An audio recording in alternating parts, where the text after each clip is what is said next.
menjelaskan tadi pertanyaan masukan dari Bapak-Bapak dan Ibu Komisi 2. Silakan, Pak. Ya, terima kasih. Yang pertama-tama saya mengucapkan terima kasih yang setinggi-tingginya atas saran dan masukan dari Komisi 2 DPR RI. Yang kedua,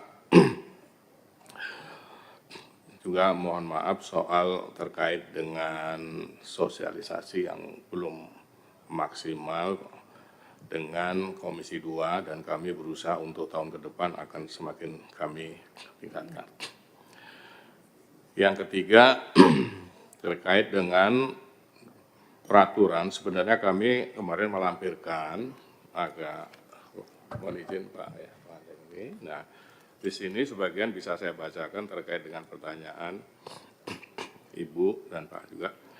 Yang tadi, misalnya Deputi Bidang Pendidikan dan Pelatihan menerbitkan surat edaran nomor 1 tahun 2024, ini bulan Januari ya, yang menjadi pedoman dalam proses pembentukan Paskibraka, khususnya pada tahap rekrutmen dan seleksi calon Paskibraka pada tingkat kabupaten, kota, dan provinsi.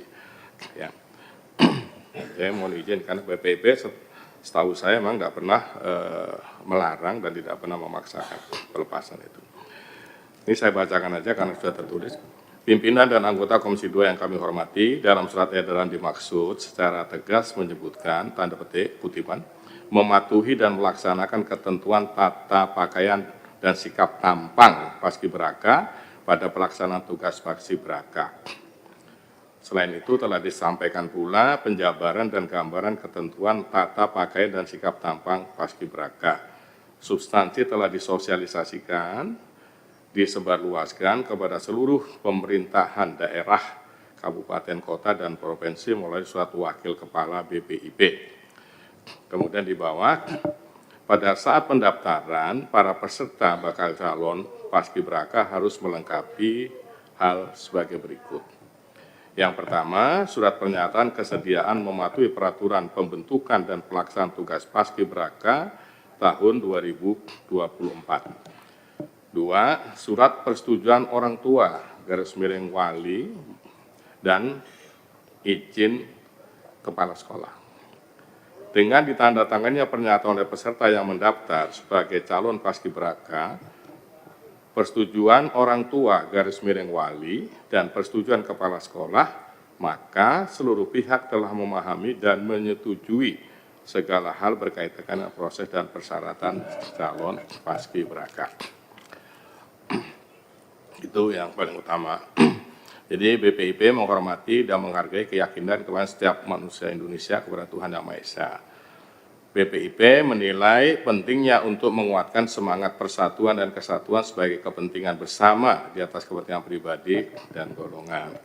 Itu terkait dengan isu pemaksaan pelepasan. Jadi di dalam peraturan itu, termasuk di dalam gambar-gambarnya, tidak ada larangan untuk melepaskan jilbab ya. Ada ke bawah nggak yang gambar itu? Nah, itu yang kedua lagi. Kemudian peraturan ini sudah kami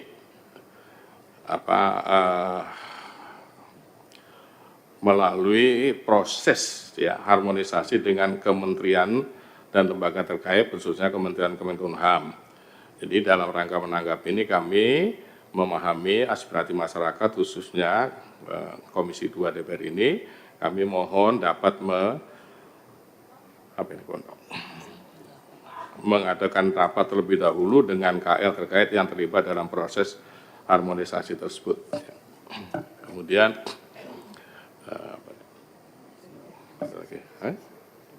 sudah ya saya kira untuk sementara begitu. Jadi sekali lagi kami maaf kalau terkait dengan agama, mohon maaf. Ya, agama saya Islam ya. Saya tegaskan betul, saya sejak umur 12 tahun dikirim ke pesantren. Saya sudah juara pidato sepesantren ketika usia 16 tahun. Saya lompat kelas dan saya juara sanawiyah, juara umum di pesantren, dan saya juara pidato sepesantren. Dan saya juga juara mengimami sholat istisqa ketika saya berusia 16 tahun. Dan saya mungkin, hanya satu-satunya mungkin, tapi ini ya, orang pesantren yang bisa dapat tafsir Al-Quran nilainya 10 atau 100 di ijazah, dan tarikh atau sejarah 100. Itu ketika saya melanjutkan di pesantren Al-Munawwir Kerabat Yogyakarta. Ya. Kemudian saya kuliah di IAIN, Fakultas Syariah, jurusan Pendidikan Agama, dan saya merangkap di Fakultas Filsafat UGM. Ketika saya kuliah, saya pernah menerjemahkan lebih dari 50 buku dari Arab, Inggris, Prancis ke Indonesia.